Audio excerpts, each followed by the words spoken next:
En esta presentación vamos a ver el último de los tejidos. Nos quedó pendiente de las clases, en la clase teórica, los tejidos vegetales, el tejido secretor, responsable de la función de la secreción en las plantas. Acá conviene hacer una salvedad de definiciones. En el reino animal se define como una secreción a la producción de sustancias que van a tomar parte de procesos metabólicos. A diferencia del término excreción, que es la eliminación de productos de desecho que ya no van a participar más del proceso metabólico. Entonces, las sustancias ergásticas se excretan fuera del organismo en general. En cambio, en el reino vegetal, denominamos secreción en un sentido amplio. Por un lado puede ser la síntesis y liberación de sustancias dentro de la célula, por ejemplo, cuando quedan en el citoplasma o en la vacuola, y por otro lado, fuera de la célula, cuando los productos que se secretan salen de la célula al exterior o hacia los espacios internos, tejidos de la planta. Pero secreción es todo esto. Todas las células vegetales realizan actividades secretoras intrínsecas con la formación de la pared, el transporte de distintas sustancias del citoplasma a las vacuolas o la movilización entre células de distintos compuestos, una gran variedad de compuestos. Las estructuras secretoras varían con el tipo de sustancia que se secreta y el tipo de secreción. Y pueden agruparse en dos categorías. Las que están involucradas en necesidades metabólicas de la planta, por ejemplo, producción de compuestos como celulosa y calosa, es decir, por ejemplo, la membrana plasmática, o eliminación de excedentes, como cuando se necesita eliminar exceso de sal o de agua, o cuando se acumulan sales en forma de cristales. Y por otro lado, las estructuras secretoras que facilitan que facilitan la interacción de la planta con el ambiente, cuando atraen polinizadores, estos son los nectarios, o los pelos glandulares de defensa contra el virus. La naturaleza de las sustancias que se secretan es muy variada, desde iones que están excedentes, que se secretan como sales o se acumulan, distintos tipos de polisacáridos, compuestos oleosos y una gran variedad de compuestos desde enzimas, hormonas, alcaloides, taninos, terpenos, resinas y una larga lista, etc. Pero veamos cuáles son estas estructuras secretoras más allá de la sustancia que pueden producir. Puede ser que esté constituida la estructura por una única célula, y ahí denominamos idioblasto, que podría tomarse como una definición, que es una célula diferente a las células del resto del tejido en el cual se encuentra. Generalmente hablamos de secreción intracelular, y puede contener aceites, taninos, cristales, gomas mucílagos, entre otros compuestos. O cuando la estructura secretora está compuesta de varias células, hay una gran cantidad de tipos de estructuras secretoras. Veamos algunos idioblastos. Por ejemplo, tenemos las células oleíferas que acumulan aceite, lípidos. Acá vemos una célula oleífera en un clorénquima, puede ser en la corteza de canela, o en el rizoma de jengibre, el fruto de la pimienta, o la semilla de maní, que es justamente una oleaginosa. Células mucilaginosas, que acumulan mucílagos sobre todo para la retención de agua. Esto lo encontramos muy comúnmente en los tallos de los cactus, de la familia de las cactáceas, o en hojas de plantas que presentan suculencia, que acumulan agua. También puede ser que, como idioblastos, haya células taníferas, que acumulan taninos. Un ejemplo es la médula del tallo del saúco, o la corteza de plantas palustres, que crecen en ambientes acuáticos, como en este caso de paragüitas, hidrocotiles. Fíjense, esa es una célula tanífera, acumula taninos. Esos son los idioblastos.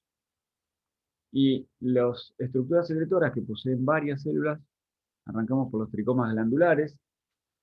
Los tricomas o pelos glandulares capitados, que poseen una cabeza. En la familia de las labiadas, es una familia que tiene muchas plantas aromáticas.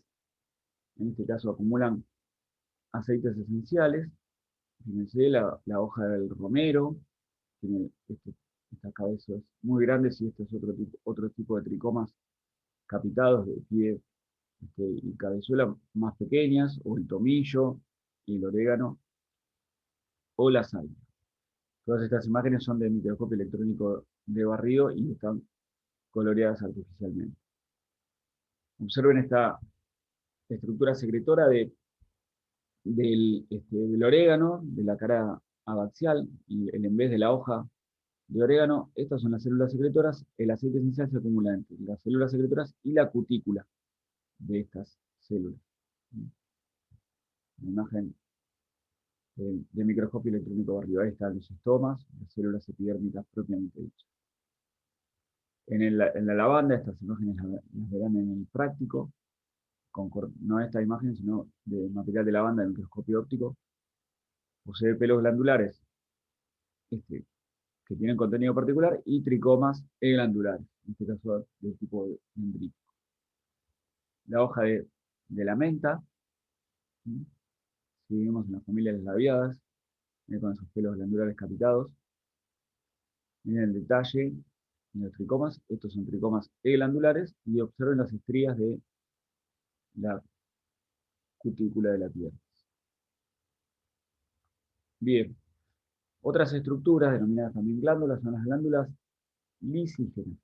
Estos espacios se forman por rotura, lisis, justamente de las células que secretan los compuestos, y queda el espacio con el contenido particular vertido en el interior, en glándulas lisígenas. En el caso del epicarpio de los cítricos, aparecen estas glándulas.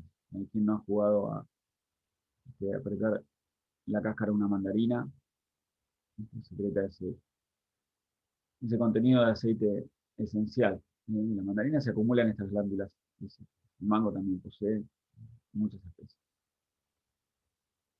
Y glándulas esquizógenas, es otro el mecanismo a través del cual se acumulan, que hay un epitelio secretor que secreta las sustancias y que se va degradando, y queda, no es por rotura, sino que queda bien delimitado este espacio, esta glándula. Por eso se denomina glándula esquizógena, porque es por separación conformación de ese espacio donde se acumula el contenido que es secretado por ese epitelio. En el caso de los eucaliptus, acá vemos una hoja, y esa es la glándula esquizógena, o canal esquizógeno también se le puede denominar. Cuando vemos una hoja trasluz, esos puntitos blancos que se observan son las glándulas esquizógenas.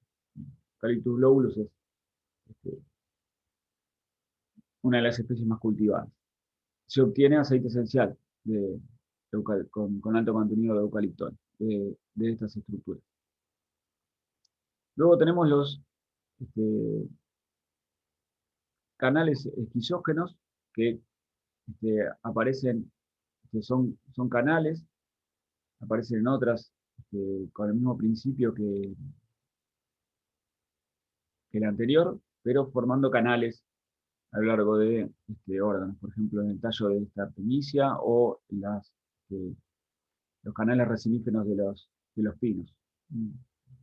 Tienen un espacio y ahí se secreta el contenido.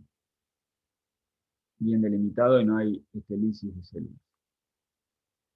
Después nos encontramos con los laticíferos. Los laticíferos son estructuras que aparecen en una gran cantidad de plantas, más de 12.000 especies de plantas vasculares. Son característicos, la presencia del látex es característico de muchas familias botánicas, como las asclepiadáceas, las apocynáceas, caricáceas, foliáceas y papaveráceas, entre otras.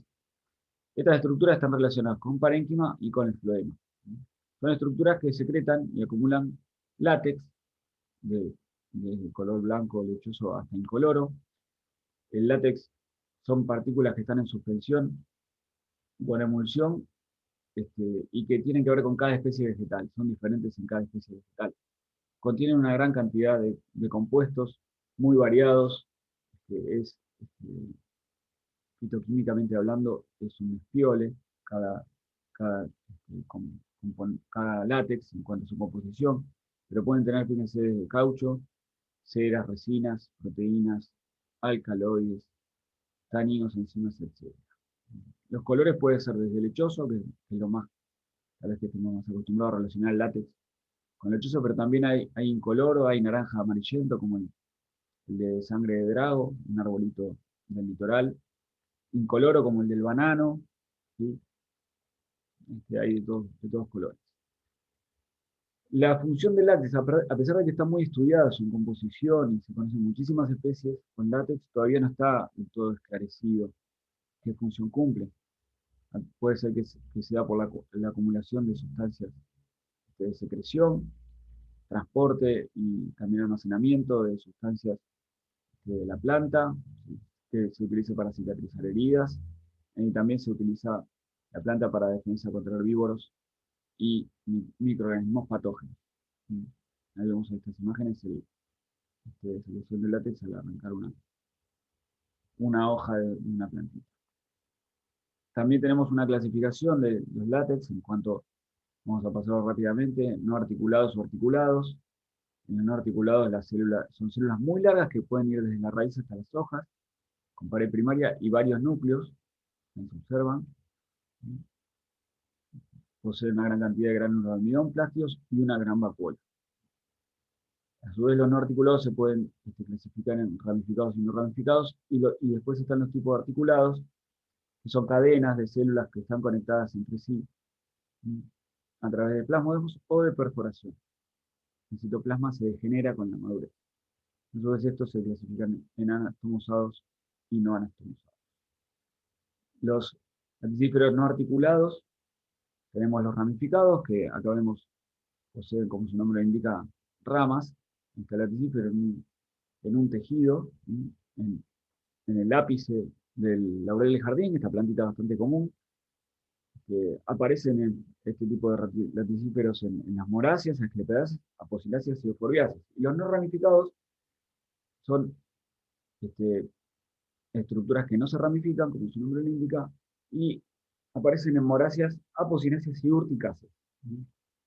Observen que los tipos de laticíferos no son exclusivos de familias botánicas. En moráceas podemos encontrar ambos tipos de laticíferos no articulados en apocináceas. Luego tenemos los, decíamos, articulados. Los no anastomosados, que aparecen, fíjense, que una gran cantidad de familias botánicas, los de las convolvulaceae, la batata, el laticífero, el ajo y la cebolla. Y en las apotáceas es común llamar la atención árbol del chicle, del cual se extrae este látex, que se extrae el chicle. ¿Sí? Ahí tenemos imágenes cortes transversal y longitudinal de la hoja donde están presentes los laticíferos en el árbol del chicle. Los anastomosados los podemos encontrar, ya hemos hablado de la amapola, como alcaloide que se acumula en la vacuola, en las compuestas o esteráceas también está presente el diente león, la chicoria, la lechuga. En las caricáceas la papaya, que posee el látex, tiene proteínas, enzimas proteolíticas, perdón. Y el árbol del caucho, muy conocido por la extracción de caucho y su uso a nivel industrial. Bien, después nos encontramos con estructuras que secretan sal, glándulas de sal. Estos aparecen en plantas que están adaptadas a poder crecer en ambientes con un alto contenido de sal, plantas halófitas, que lo que hacen es acumular y excretan el exceso de sal que absorben del suelo. Esta secreción puede ser pasiva, al acumularlo en estos pelos epidérmicos, ¿sí? Los acumulan en la cabeza. En este caso hay un género de plantas que tiene muchos representantes adaptados a ambientes salinos, y puede ser que haya eliminación activa de sales constante a través de estas estructuras epidérmicas. La planta activamente secreta, expulsa la sal de su interior. También es presente en las poáceas a través de estas papilas.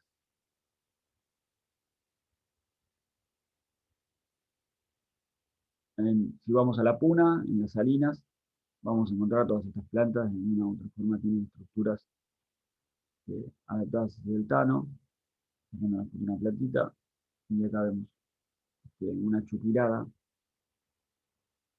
con estructuras adaptadas a ambientes xerófitos y ambientes también salinos. Glándulas digestivas, estas aparecen en las plantas denominadas insectívoras. Estas plantas están adaptadas a ambientes con un muy bajo contenido de nitrógeno en el suelo, por lo tanto deben obtenerlo de otro lado, y lo obtienen de insectos. Las glándulas digestivas se utilizan para absorber los nutrientes que digieren al comer, a degradarse estos insectos que caen en las trampas. A su vez están acompañadas las glándulas digestivas de distintos tipos de tricomas que secretan sustancias con mucílagos y pegajosas que ayudan a la captura del insecto. Observen estas estructuras pegajosas que permiten la captura del insecto. Se pueden encontrar dos tipos de glándulas. Las glándulas que son sésiles, todos estos puntitos no tienen ningún pie, o las glándulas pediceladas con un gran pie, que todas secretan sustancias digestivas. Finalmente, nos encontramos con los nectarios. Los nectarios pueden ser tricomas o directamente tejido, epidérmico o parenquimático, que se diferencia, y secretan esta solución azucarada denominada néctar. Lo secretan a través de estomas que no son funcionales, o sea, estomas que no cumplen la función de estoma, o a través directamente de la cutícula. El componente del azúcar es sacarosa, glucosa y fructosa.